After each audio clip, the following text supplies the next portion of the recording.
Welcome to the 4321 Wood Shop. My name is Chris, and I wanted to take a moment to tell you first why I got into woodworking. Essentially, I believe we can get back to making furniture that will last generations. Personally, I got tired of the furniture that just particle board and you move it twice and it falls apart, versus my kids have dressers that have been in their family for 3-4 generations now, and I thought, I can build that stuff, I can learn how, and maybe my grandkids will be fighting over it in their house. Then I started looking into it, and the tools are expensive, and the guys making that kind of stuff on YouTube have exorbitantly high shops as far as tools and tool cost and space. And I got a 13 by 29 old woodshed that's, it's dirty, it's dusty, but it works perfect for this purpose.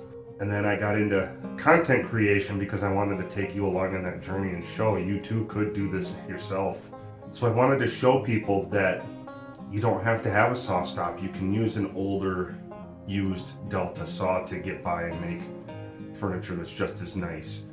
You don't have to have the high-end miter saw. You can run to Harbor Freight and get one that will work and cut, and as long as you tune it and take care of it, it will do you perfectly fine.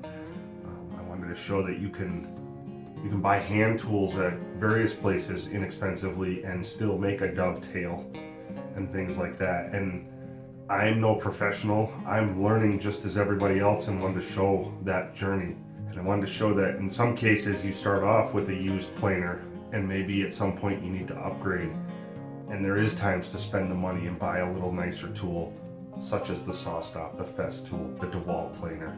That's a bit about me and why I do this and why I'm taking you along on that journey with me. So if you want to see more items created with inexpensive tools and talking about these tools and reviewing them, head on over to my channel, 4321 Woodworking, and take a look. Thanks. Have a good night.